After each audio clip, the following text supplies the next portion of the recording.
අද අපි ජීව විද්‍යාව තමයි කරන්න හිතාගෙන ඉන්නේ පළවෙනි සෙෂන් එකේ. ඊතන දෙවෙනි සෙෂන් එකේ ජීව විද්‍යාව, ඊළඟ සෙෂන් එකේ ජීව විද්‍යාව. වෛශ්‍රාවි පද්ධතිය ගැන කතා කරලා ඉවර කරන් තමයි බලාපොරොත්තු වෙන්නේ. තාම කට්ටිය එනවනේ පන්තියට.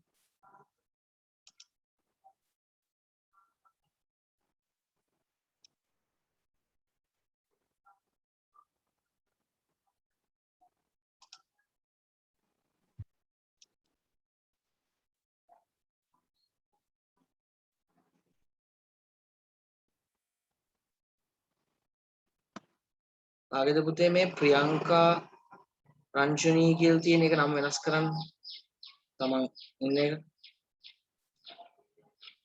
හරි. අපි එතකොට ගිය සතියේ කතා කරලා ඉවර කරා පුතේ ශ්වසන පද්ධති. දැන් අපි මේ වෙනකොට ශ්වසන පද්ධතිය කතා කරලා ඉවර කරා ඒ පාඩම යටතේ. දැන් අපි ඊළඟට කතා කරන්න යන්නේ වෛශ්‍රාව්‍ය පද්ධතිය. වෛශ්‍රාව්‍ය පද්ධතිය වෙච්ච ගමන් අපි කතා කරමු ආහාර ජීර්ණ පද්ධතිය. තාම ඉවර නැහැ. තියෙනවා ඊට පස්සේ රුධිර සංසරණ පද්ධතිය තියෙනවා, ස්නායු පද්ධතිය තියෙනවා කතා කරන්න. වෛශ්‍රාව්‍ය පද්ධතියට අදාළ මම නෝට් එකේ එවලා තියෙන්නේ. ඒකම දැන් පොඩි දෙයක් මතක් කරන්න ඕනේ. ඊයේ තව නෝට් එකක් එව්වා. කවුරුන් නොදැක්ක වගේ ගිහිල්ලා තිබ්බා. නොදැක්ක වගේ ගිහිල්ලා බෑ. තාපේ තර්මොඩයිනමික්ස් සම්බන්ධ නෝට් එකේ වල තියෙන්නේ තව ටිකක් තියෙනවා මම හිතන්නේ. ඒක එවන්න. කෙලින්ම ඇහුවස පිටු 10ක් නේද කියලා පැති 10ක්. පිටු 10ක් නෑ. ඉතින් ඒක ලියලා තියන්න මොකද අපි දැන් ඊළඟට ඒක සාකච්ඡා කරනවා. ඊට පස්සේ අම්ල භෂ්ම සාකච්ඡා කරලා තාපදායක තාප අවශෝෂකත් සාකච්ඡා කරනවා. හරි. අපි බලමු. මාතෘකාව දින මිනිසාගේ බයිශ්‍රාවී ක්‍රියාවලිය අච්චු පොතේ නා 155 56 මම නෝට් එකක් දීලා ඇති. බයිශ්‍රාවී ක්‍රියාවලිය ගැන කතා කරනකොට අපේ ඇඟේ සෛල තුල සිදුවන සියලුම රසායනික ප්‍රතික්‍රියා ගත්තොත් එහෙම ඒවට කියනවා පරිවෘත්තීය ක්‍රියා කියලා. 10 වසරේ පොතේ ඕක තිබ්බා.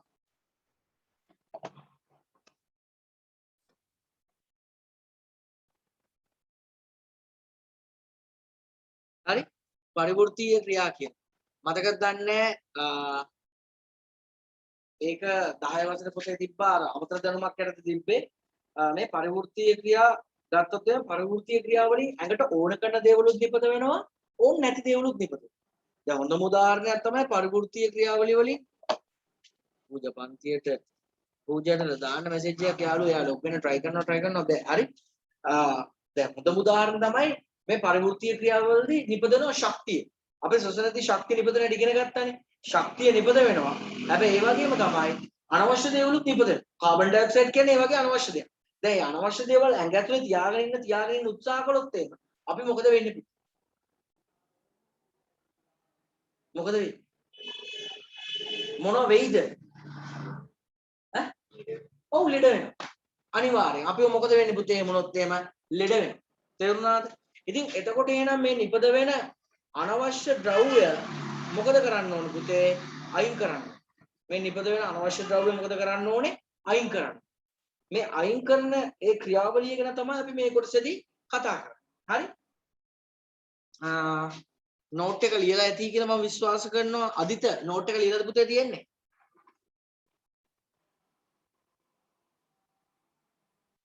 අදිත ලියලා නෑ වගේ නේ. ශබ්දව ඉන්නේ ඒකනේ. අදිත නෝට් එක ලියලාද පුතේ තියෙන්නේ? අදිත මම එවපු නෝට් එකේ මම බහිශ්‍රාවී කියන්නේ මොකක්ද කියලා තද කළු පාටින් highlight කරලා එව්වනේ. හයියෙන් එක කියවන්න අදිත. වෘත්තීය ක්‍රියාවලදී නිපදවීම නිෂ්ප්‍රයෝජන ද්‍රව්‍ය සිරුරෙන් බැහැර කිරීම බහිශ්‍රාවය ලෙස හැඳින්වේ. අන්න හරි. එහෙනම් පුතේ මේ පරිවෘත්තීය ක්‍රියාවලිය වලදී හැදෙන නිෂ්ප්‍රයෝජන ද්‍රව්‍ය ඇඟෙන් බැහැර කළා දාන එකට කියන්නේ මොකද්ද? බහිශ්‍රාවය කියන්නේ. ඒ ක්‍රියාවලියට කියන්නේ මොකද්ද? බහිශ්‍රාවය. මේවා ඇඟේ තියෙන්න හොඳ නැහැ. හරි?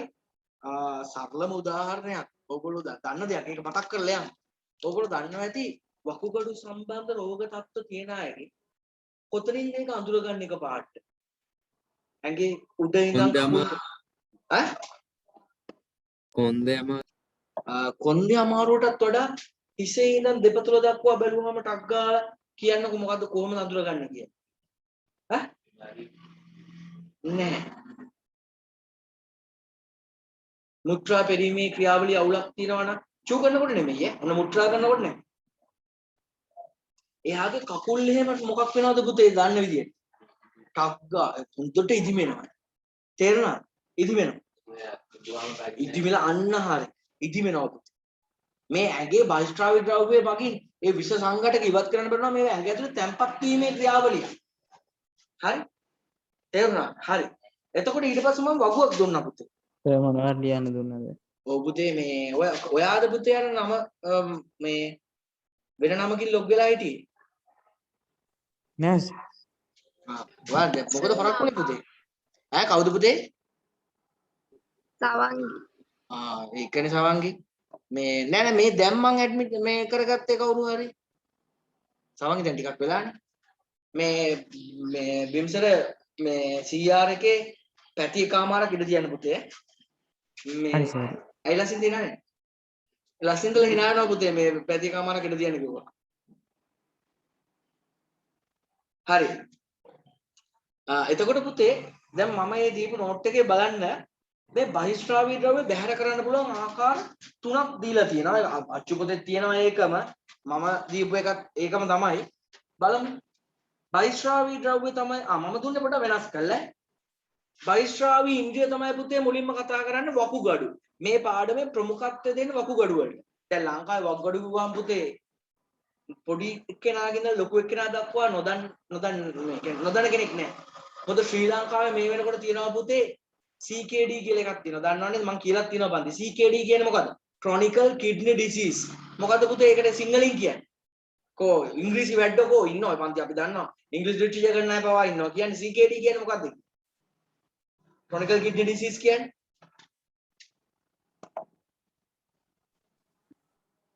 පුතේ නිදන්ගත වකුගඩු රෝගය. තේරුණාද? පුතේ අපි එක කතා කරමු 15 වෙනි පාඩමේදී වෙනම එක ගැන කතා කරනවා. මතක තියාගන්න ඉතින් මේ වකුගඩු ටික පරිස්සම් කරගන්න. වකුගඩු සම්බන්ධයෙන් ලොතරැයියක් පවතින රටක් නෙමෙයි. නේද? එහෙම ලොතරැයියක් තියෙනවද මොකක්ද? මොකක්ද? නීරෝගා නේද? ඒ තරම් ඒ කියන්නේ රෝගී තත්ත්වය භයානක විදියට අකුමුල් වීදිලා ගිහිල්ලා තියෙන්නේ. හරි. පළවෙනි එක තමයි පුතේ වකුගඩු. වකුගඩු වලින් පිට කරන බහිස්ත්‍රාවී ද්‍රව්‍ය වකුගඩු වලින් පිට වෙන්නේ නැහැ. ඒකෙන් හදලා පිට කරන බහිස්ත්‍රාවී ද්‍රව්‍ය මොකද්ද පුතේ? මුත්‍රා. ඒ මුත්‍රා එක තියෙන බහිස්ත්‍රාවී ද්‍රව්‍ය මොනවලුද? යූරියා, යූරික් අම්ලය,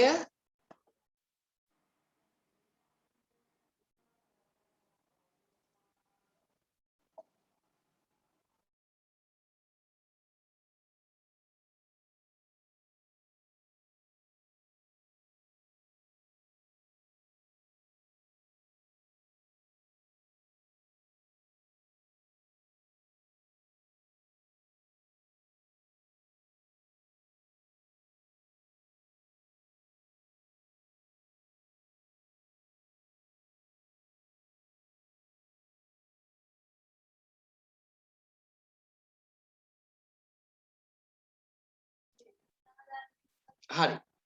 එතකොට මතක තියාගන්න පුතේ එතකොට එනම් වකුගඩු ආශ්‍රිතව මුත්‍රා බැහැර කිරීමක් තියෙනවා. ඒ මුත්‍රා වල තියෙනවලු යූරියා, යූරික් අම්ලය, ලවණ, ජලය වගේ ඒ සංඝටක හතර තව තියෙනවා. මේ තියෙනවා. ඊළඟට පුතේ අපේ පෙනහැලි ආශ්‍රිත ශ්වසන පද්ධති ඉගෙනගෙන ඉවරයි. දේහය තුළට වාතය ලබා ගැනීම ආශ්වාසය, දේහෙන් ඉවතට වාතය පිට කිරීම ප්‍රශ්වාසය. මේ ප්‍රශ්වාසයේදී පිට වෙන බහිස්ත්‍රාවී ද්‍රව්‍ය තමයි පුතේ ඒක නම් දන්නවා. වීදුරුවක් කරන් මෙහෙම ගාලා බිම්බත් ඔයගොල්ලෝ දන්නවා ඒකේ මොනවද හිටින්නේ? ජල වාෂ්ප පිටිනවනේ. කාබන් ඩයොක්සයිඩ් වායුවයි ජල වාෂ්ප. තේරුණාද? කාබන් ඩයොක්සයිඩ් වායුවයි ජල වාෂ්ප. ඊට පස්සේ පුතේ ගත්තොත් එම සමෙන් ඉවත් වෙලා යන බහිස්ත්‍රාවී ද්‍රව්‍ය තමයි පුතේ මොකද්ද? දහදිය. දහදිය ගත්තොත් එම දහදිය තියෙනවා යූරියා, යූරික් අම්ලය, සෝඩියම් ක්ලෝරයිඩ්. ලවණ තියෙනවා, ජලය තියෙනවා. තේරුණාද? දුවති දාඩි බිඳුවක් එහෙම කටට වැටලා තියෙනවා නම් දන්නවා ඇති. මොන රහක් දෙන්නේ පුතේ? ලුණු රහක් තමයි එන්නේ. තේරුණාද? හරි. එතකොට මතක තියාගන්න ඔය මේ ලෝකේ බහිස්ත්‍රාවී ද්‍රව්‍ය පිට කරන්න සැකසිච්ච ජීව සංඝටක ආකාර තුනක් තියෙනවා. හරි? ඇමෝනියෝටෙලික, යුරිකෝටෙලික, යුරියෝටෙලික. ඕකෙනුත් අති ප්‍රබල බහිස්ත්‍රාවී සංඝටක නිකුත් කරන ආකාරය තමයි ඇමෝනියෝටෙලික. ඔව් ඒ මක්සියන් වගේ කට්ටිය. ඇමෝනියෝටෙලික කියන්නේ. ඇමෝනියෝ ඒ කියන්නේ ඒගොල්ලෝගේ ඇමෝනියා තමයි නිකුත් වෙන්නේ. තේරුණා? ඒගොල්ලෝ ඇමෝනියා නිකුත් වෙනවා. අපිට වගේ නම් ඇමෝනියා දරා ගන්නවත් බෑ. සුළු ප්‍රතිශතයක් තිබ්බනම් ඇති අපිව මොකද වෙන්නේ එතකොට මරණයටපත්. ඇමෝනියෝටෙලික. හරි? යුරිකෝටෙලික. යුරියෝටෙලික. ඒ විදිහට බෙදෙනවා. දැන් සමහර අයගේ මල ද්‍රව්‍යයක් එක්කම පිට වෙලා යනවා පුතේ බහිශ්‍රාවී ද්‍රව්‍ය. කියන්නකො මල ද්‍රව්‍යයත් එක්කම බහිශ්‍රාවී ද්‍රව්‍ය පිට වෙන ආකාරයක් දකින්න තියෙන. හරියට හරි ඔයා කිව්වා. මොකද්ද? හුණා. දැකලා තියෙනව නේද හුණාගේ මල ද්‍රව්‍ය පිට වුණාම කොයි වගේද කියලා? මේ වගේ ස්වභාවයක් තියෙන්නේ. මල ද්‍රව්‍ය පිට වෙනවා. පාට කරන්නේ හදයි පාවෙන්නේ. මේකෙම තියෙනවා සුදු පාටට මොම මොකක්ද? තේරෙනවද? කක්ක බෙට්ට. එහෙමනේ කියන්නේ. මේ තියෙන්නේ යාගේ බහිශ්‍රාවී ද්‍රව්‍ය. අපි ඉතින් චුකරා වගේ තමයි. තේරුණාද? මතක තියාගන්න. නැත්තම් කල්පනා කරන්න ඇති කට්ටිය මොකද මේ එහෙම කලර් චේන්ජ් එකක් ඇතුව මල ද්‍රව්‍ය පිට කරන්නේ. අපිට බෑ ඉතින් වර්ණ විභේදනයක් යුක්තව මල ද්‍රව්‍ය පිට කරන්න බෑ. තේරුණාද? අර ඒක තමයි සාප කරන්නේ උඹලා පාට හතෙන් බඩපලයන් කියලා. එහෙම වෙන්නේ නැහැ. තේරුණාද? හරි? එතකොට මතක තියාගන්න. ඉතින් මේකම තව දෙයක් කියන්න ඕනේ. දැන් සමහර අය වරදවා වටා ගැනීමක් තියෙනවා. දැන් ඇඟේ නම් බහිශ්‍රාවී ද්‍රව්‍ය පිට වෙන ආකාර තුනයි. තේරුණාද? මුත්‍රා පිට වෙනවා, දහදිය පිට වෙනවා, ප්‍රස්වාස වාතය පිට වෙනවා. ප්‍රස්වාස වාතය ගැන අපි කලින් එකේදී ඉගෙන ගත්තා. හරි?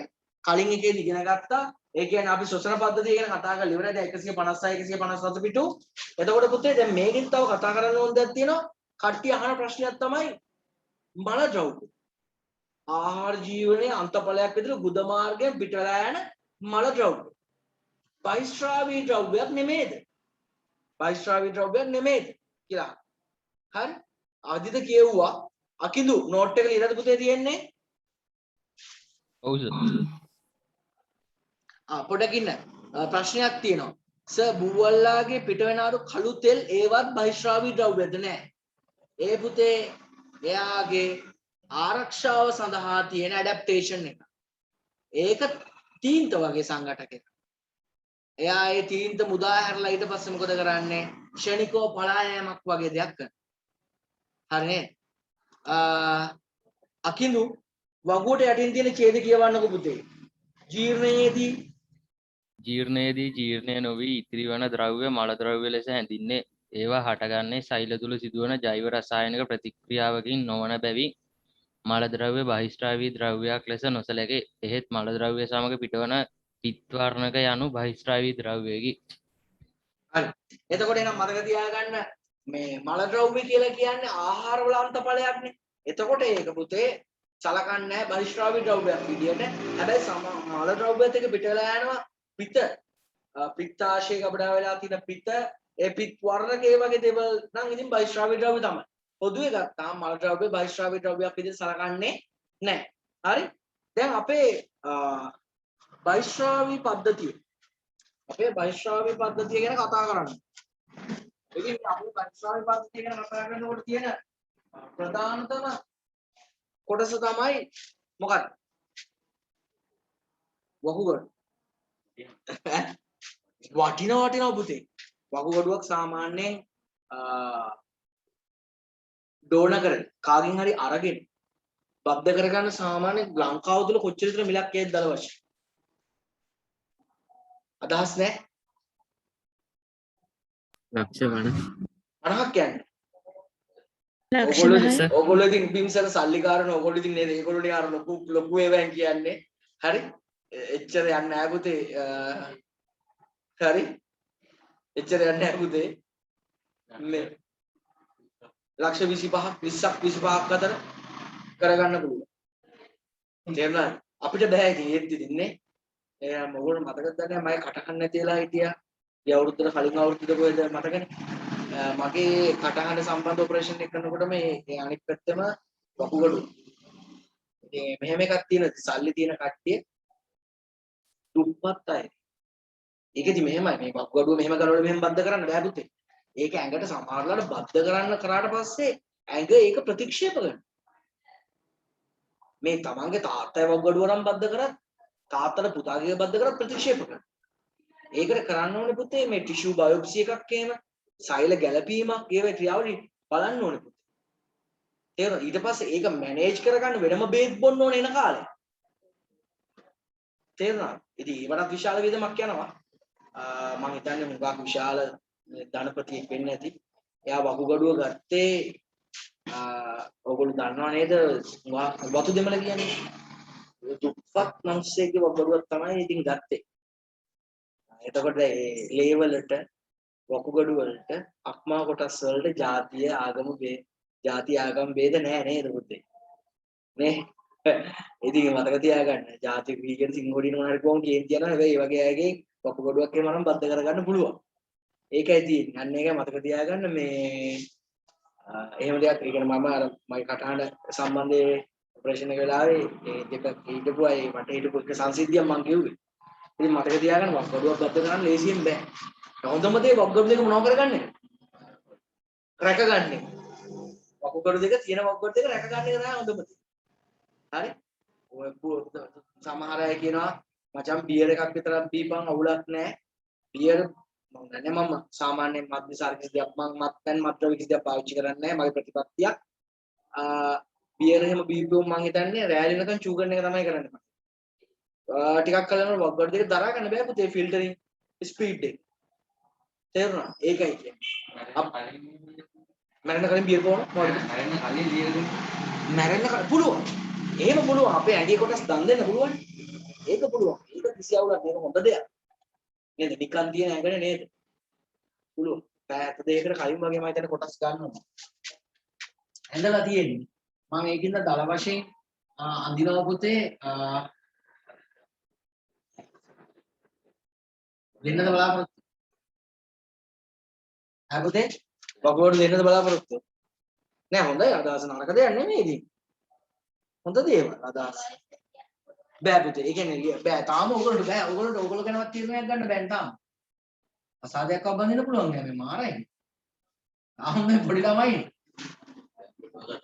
දැන් පුළුවන් කරන්නේ ඒක තාම කන්ෆර්ම් වුනේ නෑනේ මේ සහනලා බලාගෙන ඉන්නේ මේ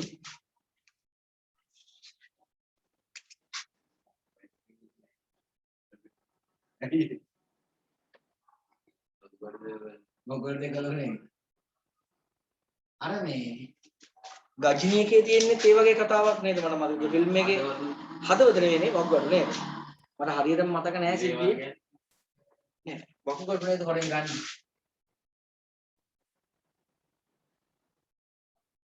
ලංකාව තුල නැති වුණාට ඉන්දියාව වගේ රටවල් වල මිනිස්සුම බලහත්කාරයෙන් පැහැරගෙන ගිහිල්ලා අවයව සොරා ගැනීම ඒ ක්‍රියාවලිය හොඳටම සිද්ධ වෙනවා පුතේ මේ ෆිල්ම් එකකුත් තිබුණා නේ.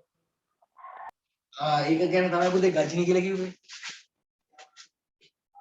ඔයා කියන්නේ ඒකම දන්නේ නැහැ මම කියන්නේ ඒකම දන්නේ නැහැ.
අක්මාවත් දන් දෙන්න පුළුවන් පුතේ.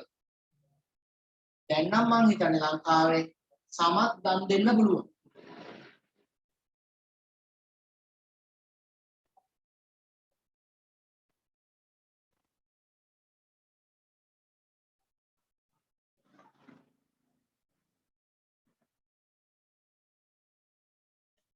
හරි. ඔය තියන්නේ දල වශයෙන් මම රූපේ දීලා තියෙන්නේ නෝට් එකේ බලන්න තියෙන්නේ දැන් මේ ගත්තොත් මේ වෘක්කයක්. වෘක්කයක් දල වශයෙන් මොන වගේ හැඩයක්ද තියෙන්නේ පුතේ? ඈ?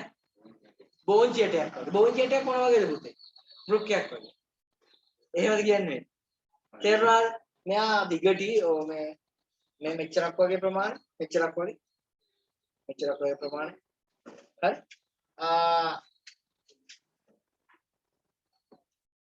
මේ ඇවිල්ලා වෘක්කය. හරි? මේ දැන් මේකත් දරනවාමනේ. මේ වම් පැත්තේ වෘක්කය, මේ දකුණු පැත්තේ වෘක්කය. වම් පැත්තේ වෘක්කය චුට්ටක් ඉස්සිලා තියෙනවා. කාටද නික අදහසක් තියෙනවද වම් පැත්තේ වෘක්කය දකුණු පැත්තේ වෘක්කය ඇයි චුට්ටක් පල්ලෙහාට වෙලා තියෙන්නේ? අමාශය තියෙන දකුණු පැත්තේ. වම් පැත්තේ සමාන. ඈ?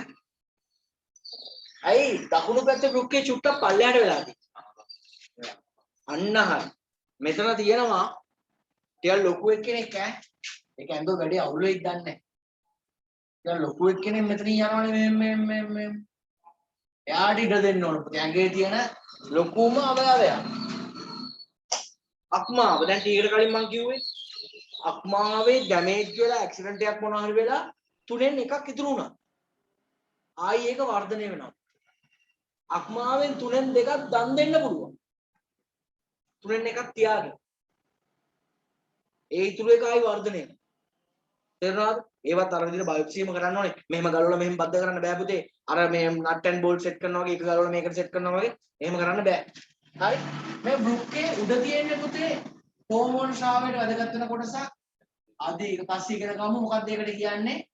අදි වෘක්කය. මේ අදි වෘක්කය ආශ්‍රිතව ඇඩ්‍රිනලින් නොඇඩ්‍රිනලින් වගේ හෝමෝන ශ්‍රාවය වීම සිද්ධ වෙනවා.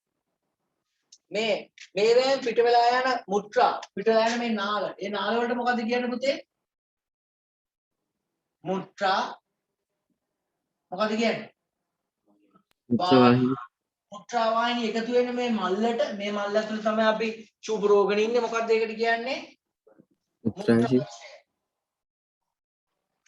මේ මාර්ගය පුතේ මොකද්ද? මුත්‍රා මාර්ගය. මුත්‍රා ඉවතර ගමන් කරන මේ විවරයට කියනවා මොකද්ද? මුත්‍රා විවරය. එතකොට අපේ මේ වකුගඩු වලට එහෙම රුධිරය සැපයීම සිද්ධ කරන්නේ මෙන්න මේ ධමනිය ඔස්සේ. මේ අරන් එන්නේ මේ ධමනිය. සංස්ථානික මහා ධමනිය හાર્ට් එකේ ඉඳන් එන්නේ. හරි? හાર્ට් එකේ ඉඳන් එන්නේ සංස්ථානික මහා ධමනිය. මම ඒක නම් කරන්න යන්නේ නැහැ. අතිශයින් වැදගත් නෑ නේ ඒක. හැබැයි වකුගඩුවට මේ දෙන්නේ පුතේ. පොඩක් ඇදගලා දාන්න. ඒකට කියනවා මොකද්ද? වෘකීය දමනිය. වෘකීය දමනිය කියලා කියනවා. ඊට පස්සේ මෙතනින් එළියට ලේ ගෙනියනවනේ මේ විදිහට ඇඟේ එකතු වෙලා යන ලේ යනවනේ.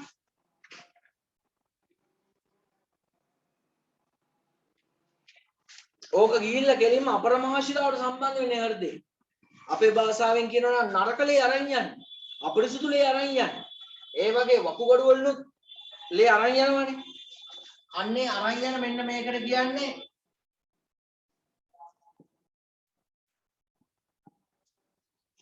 වෘකීය ශිරාව.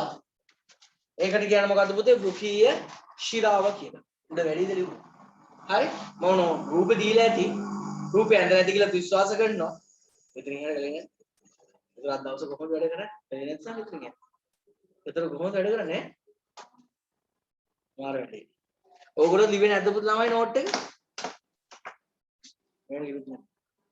ලිව්වස් මේ ලියලා නැහැනේ පන්ති ඉන්න. ඒකනේ මොකද කරන්නේ? ගැහුවා නම් හරිනේ පුතේ. ඒ වෙලාව ළඟ තියෙනවනේ. මේ ළඟ තියෙනවා මේ මාර්ග ළමයින්ට ගහන්න නැති ගුරුවරයෙක් ඉන්න හොඳයි. හර්ෂ හරියට හර්ෂ තමයි කිව්වේ. හරියට ලසින් දානවා හර්ෂනේ දේම කිව්වේ කියලා. ආ පුතේ දැන් මේ නෝට් එකේ වල එන කාලයක් නේ පුතේ. වීඩියෝ ඔන් කරලා ගහන්නද මොකද කරන්න ඕන? සබ් ගහන්න.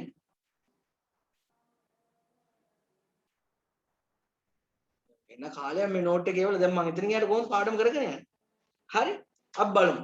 දැන් එතකොට මේ කොටස් ටික කතා කළානේ. අදිත කිව්වා, අකිදු කිව්වා. මෙහෙම කරමු. දැන් මේගොල්ලෝ ලිකලා නැහැනේ. මේගොල්ලෝට කියවන්න දෙමු. ලසින්ත ඊළඟ ඡේද කියවන්න අපගේ ඡේද විතරයි. ඊළඟ ඡේද විතරයි ඈ.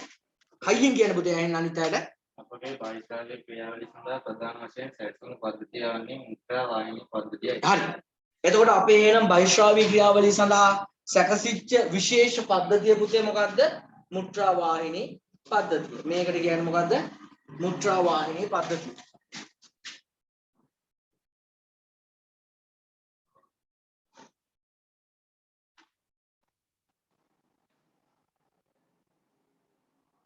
ඔකේ. මේකට කියන්නේ මොකද්ද පුතේ? මුද්‍රා වාහිනී පද්ධතිය කියලා කියන්නේ. හරි? මේ වගේ එකක් විභාගෙදී අඳින්න නම් එන්නේ එනවද නැද්ද? මගේ පේපර් වල නම් එනවනේ අඳින්න. මේ විභාගෙදී අඳින්නේ නැහැ. මේ ළමයි මේ එළියට යන්නේ. මුත්‍රා කරන්න ගිහිල්ලා. හරි? මේවා විභාගෙට අඳින්නේ නැහැ. හැබැයි අඳපු රූප සටහන මොනව කරන්න පුළුවන්ද? නම් කරන්න අනිවාර්යෙන් එන්න පුළුවන්. මේ වගේ මුත්‍රා වාහිනී පද්ධතිය පිට කල්ලුත් ඉගෙන ගත්තානේ. හරි? අටේද කොහෙද තිබ්බද මට මතක විදියට. හරි. එතකොට ඊළඟට සහන ඉතින් යා লীලා පොටක ලියලා. ගගන ලියලා. හයියෙන් කියවන්න පුතේ ඊළඟ ඡේදේ. අපගේ නෑ ඊට යට ඡේදේ. අපගේ නයිට්‍රජනීය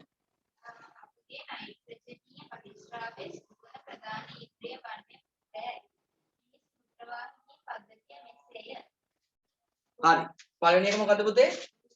මේ ඉන්න වෘක්ක යුගල, මේ ඉන්න වෘක්ක යුගල. මම ඔය එකම තව ප්‍රශ්නයක් අහන්න. තනි වකුගඩුවකින් ජීවත් වෙන්න පුළුවන්ද බැයිද? පුළුවන්. හැබැයි ඉතින් පොඩ්ඩක් මහන්සි වෙන්න ඕන. මහන්සි වෙන්න ඕන කියන්නේ එයා බර වැඩ කරන්නේම නෙමෙයි. ලොකු කැපකිරීමක් කරන්න ඕන. ලොකුවට මහන්සි වෙන්න බෑ බර වැඩ කරන්න. එහෙම කරන්නේම අමාරුයි. තේරුණාද? හරි පරිස්සම් වෙන්න ඕනේ. ආහාර පාන වලින් පරිස්සම් වෙන්න ඕනේ. බේබත් දෙන්නම් බේබදුකම ඔක්කොම නවත්තන්න ඕනේ පුතේ. තේරුණාද? බෙහෙත් බොන්න තියෙනනේ. ඊළඟට ඉත කියන්නේ පුතේ. මේ තියෙන්නේ මුත්‍රා පෙරලෙන යුගල. මුත්‍රා වාහිනී යුගල කියන්නේ පුතේ. මේ තියෙන මුත්‍රා එක්ස්ට්‍රැක්ට් වල දැන මුත්‍රාශය කියන්නේ. ඊළඟට මුත්‍රා ඉවත් වෙලා යන එක මුත්‍රා මාර්ගය මුත්‍රා විවරය. හරි? අපි තවදුරටත් කතා කරගෙන යන්න මේක නේද? මුත්‍රාශය බද්ධ කරන්න මොකක්ද අවශ්‍යතාවය? ඒ කියන්නේ මේමයි. මුත්‍රාශයම් ඩැමේජ් එකක් වුණොත් මොකද කරන්නේ? ඒක දැන් මේකට පුපුරන්න පුළුවන්. ඇක්සිඩන්ට් එකකින් මුත්‍රාශය පිපිරීමක් වගේ. ඔයගොල්ලෝ අහලා තියෙනවද ඔය චූබර තද කරන් ඉන්න එපා කියලා සාමාන්‍යයෙන් කියන කාරණා කිහිපයක් උඩ.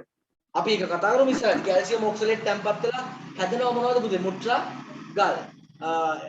එක සැරයක් මරණයක් වුණා උගක් ඉස්සර වෙච්ච දෙයක් වොලිබෝල් ගහද්දි මට මං හිතන්නේ මතක මේ මුත්‍රාශය ඒ කියන්නේ මුත්‍රා බර තද කර අපි සෙල්ලම් කරලා තියෙනව නේමනේ අන්තිමත ගහලා යනවනේ මේ පස්සේ චූ කරන්නම් කියලා නේද මතක තියාගෙන යා ඩෑෂ් එක ගහද්දි මං හිතන්නේ යටිබඩට වැදිලා තියෙනවා මුත්‍රාශය පිපිරීමෙන් ලක් කරලා ඒකයි කියන්නේ ඉතින් එතකොට එහෙම හානිදායක තත්ත්වයක් නැති වෙන්න පුළුවන් කියන්නේ ඉතින් බද්ධ කරන්න පුළුවන් ඉතින් පුතේ ඒ කියන්නේ තාක්ෂණ ඉතාමත් දියුණු වෙන්නේ ප්‍රශ්න අහලා තියෙනවා ළමයි මම පාඩමට අදාළ ඒවා දන්නේ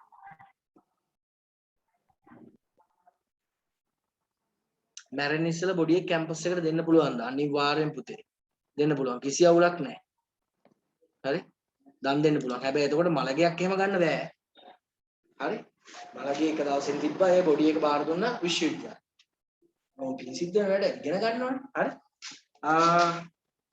ඊළඟට අකින්දු කියෙව්වා චමෝදි ලියලා තියෙන පුතේ නෝට් එක. ඔව් ඊළඟ කෑල්ල කියවන්නකො පුතේ වෘකීය දමනීය කියන්නේ අන්න ඒක කියවන්නකො වෘකීය දමනිය ඔස්සේ ගලා එන රුධිරයෙහි පවතින පරිවෘත්තීය අපද්‍රව්‍ය එලෙස පෙරෙන අතර එය මුත්‍රා ලෙස හැඳින්වේ. එම මුත්‍රා මුත්‍රාවාහිනී ඔස්සේ මුත්‍රාශයට ගමන් කොට එහි తాවකාලිකව තැන්පත් වේ. ඉන්පසු මුත්‍රා මාර්ගය ඔස්සේ මුත්‍රා බැහැර කිරීම සිදුවේ කරයි. එහෙනම් හරි නේද? මේ සංස්ථානික මහා දමනිය ඔස්සේ රුධිරය ගලාගෙන එනවා, වෘකීය දමනිය ඔස්සේ ඒක වකුගඩු වලට එනවා. ඒවැය තියෙන අපද්‍රව්‍ය වෘක්කයේදී පෙරීමට ලක් වෙනවා පුතේ. ඒ පෙරීමට ලක් වෙලා මොකද වෙන්නේ? ඒ තියෙන ඒවා තමයි මුත්‍රා වාහිනිය ඔස්සේ මුත්‍රාශයට පෙරලෙන්නේ. ඒව තමයි මුත්‍රා මාර්ගය ඔස්සේ අවශ්‍ය විටක බැහැර කළා හරින්නේ. එතකොට දැන් මෙතෙන්දී එන අපි කතා කරන්න ඕනේ වැදගත්ම කොටස තමයි පුතේ මොකද්ද? මේ වෘක්කය.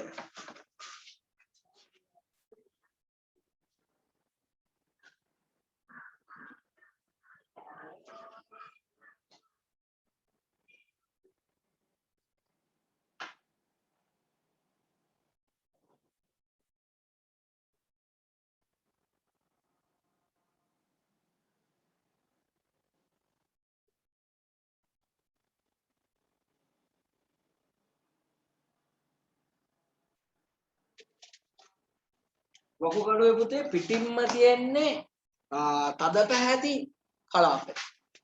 තද පැහැති කලාපය.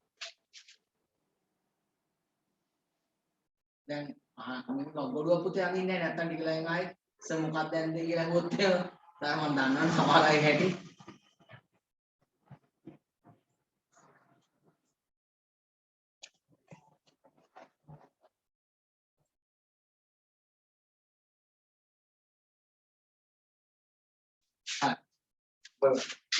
දැන් මං ගාව රෝස පාට නම් නැහැ ඉතින්. රෝස පාට නැහැ. නම් පාටයි හිතන්න බෑ.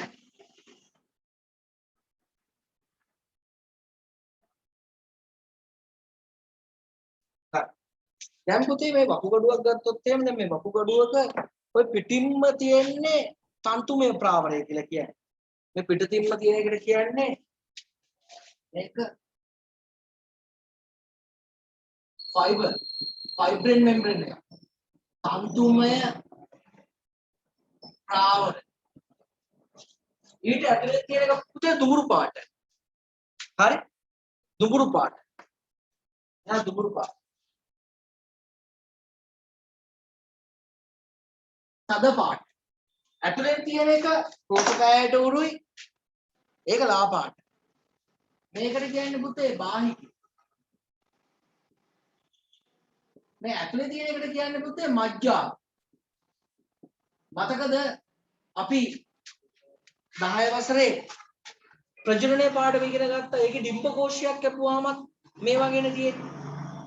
පිටින්ම තියෙන්නේ බාහිකය, මැද තියෙන්නේ මොකද්ද? මජ්ජාව. තේරුණාද? ඉතින් මතක තියාගන්න මේ වකුගඩුවෙත් ඒ වගේ තමයි. මේ හැබැයි මජ්ජාවේ තියෙනවා මේ පිරමීඩ්ස් වගේ view තියෙනවා. ඒ තුඩු ඔක්කොම එක පැත්තට නෙවෙයි. දැන් කල්පනා කරනවාද පුතේ පිරමීඩ් එකක් කියන්නේ මොකක්ද? මොකද්ද පිරමීඩ් එක කියන්නේ? ඊජිප්තු වල එක යන වෙද්ද නැහැ පිරමීඩ් එකක් වෙන්නේ. මොකද්ද පුතේ පිරමීඩ් එකක් කියන්නේ? දැකලා තියෙනවද? දැකලා තියෙනව අන්න බලන්න බිම්සර ඊජිප්තු වල ගිහිල්ලා තියෙනවා. ඔයගොල්ලෝ දන්නේ නැද්ද? ට්‍රිප් එකක් යන්න කියලා අහනවා මේ ළමයා මේ පන්තියේ කොරෝනා ඇස්සේ. මම 2015 පස්සේ ට්‍රිප් එක නැවැත්තුවා පුතේ. යන්නේ නැහැ. හරි. දැන් අවුරුදු 6කින් පන්ති වල ට්‍රිප් ගියේ නැහැ. ඩෙල්ටා තමයි දෙන්නේ. ඩෙල්ටා නෙමෙයි බුල්ට් වගේ එකක් හැදෙන ඊළඟට. හරි. මේ පිරමීඩ්ස් නේද? මේ වගේ ඒවා පුතේ තුඩු තමයි යොමු වෙලා තියෙන්නේ මේක ඇතුළට නේ. හරි. මේවට කියනවා පුතේ මොනවද? ඒවට කියනවා පිරිමිඩීය ව්‍යුහ කියලා. පිරිමිඩීය ව්‍යුහ කියලා. තේරුණාද? ඉතින් එතකොට ඒ ඔක්කොම තුඩු යොමු වෙන මේ මැද කොටස මෙන්න මෙතන තමයි පුතේ මේක ඇතුලේ තියෙන එක පස්සේ අඳිමු. ඒක මීටත් වඩා සංකීර්ණ ක්‍රියාවලියක්. පිටින් පිට වාර විභාග බලාත් කලාප ඒවා ඊට පස්සේ O level මට්ටමට ඇවිල්ලා තියෙන පුතේ ඒ ඇතුලේ තියෙන එක තමයි නෙප්‍රන් එක. එහෙම නැත්නම් වෘක්කාණු. ඒක මීට වඩා සංකීර්ණයි. මේ මැද තියෙන කුවරයක්. පොඩි චූපාරවල එකතුලා ඔක්කොම චූ එකතු වෙන්නේ මෙතන. මොකක්ද ඒකට කියන්නේ පුතේ? මොකක්ද ඒකට කියන්නේ? ශ්‍රෝණි කුවරය. මොකක්ද ඒකට කියන්නේ? ශ්‍රෝණි කුවරය. ශ්‍රෝණි කුවරේ ඉඳන් මුත්‍රා ඉවතර ගලාගෙන යන්නේ පුතේ මොකක් ඔස්සේද? මුත්‍රා වාහිනිය. ඒක නම් දන්නවා දැන් නම් කළා. මුත්‍රා මුද්‍රා වාහිනිය ඔස්සේ. දැන් ඒකම දැන් මේක අපි ඇඳේ නෑනේ. මේක ඇතුළට රුධිරය ගලාගෙන නේද?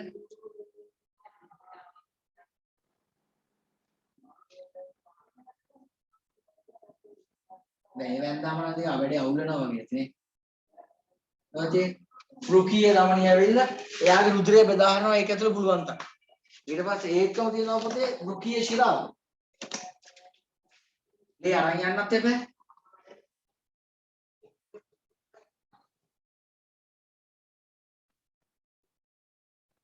මේ තියෙන වෘකීය ශිරාව. වෘකීය ශිරාවෙන් ලේ අරන් යන්න. මම පොතේ මම ඔයගන්ට ඒක නෝට් එකේ මම පෙන්නලා ඇති වෘකීය ධමනිය ඔස්සේ ඇතුළට ලේ ගලාගෙන යනවා. වෘකීය ශිරාව ඔස්සේ එතන ඉඳන් ඉවතට මොකද කරන්නේ? ලේ අරන් යනවා කියලා මම කියලා තියෙනවා. හරි? පුතේ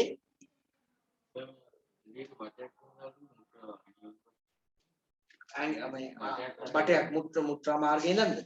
නෑ ඒ හරියට මුත්‍රා පිටකිරීමේ ක්‍රියාවලිය වෙන්නේ නැතුව අපි උතෙන්ට යම් කැටීට එකක් එහෙම දාලා තියෙනකොට නේ.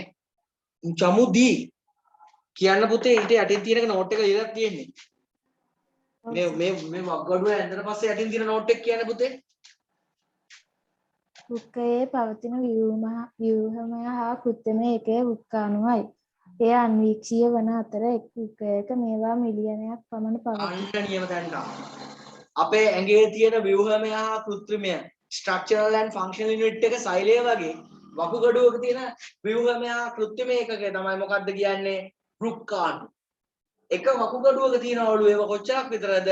මිලියනයක් විතර තියෙනවා. වකුගඩු දෙකක් තියෙනවා. එහෙනම් කොච්චරක් විතර තියෙනවද? මිලියන දෙකක් විතර තියෙනවා. මතක තියාගන්න. ඒක පියවියාට පේන්නේ නැහැ. එහෙනම් ඒක මොකකින්ද බලන්න ඕනේ පුතේ? අන්වීක්ෂයෙන් බලන්න. තේරුණාද? අපි බලන්න බිම්සලට විතරයි තේරුනේ. ඒ ළමයා විතරයි ප්‍රතිචාරයක් දැක්කුවේ. ලින්ක් එකක් එවන්න. මම මේක තමයි දිගටම කරගෙන යන්න බලාපොරොත්තු වෙන්නේ. ලියපු නැති අයට රිදෙන්නත් එක්ක නේද පුතේ? මම ලින්ක් එකක් එවන්න.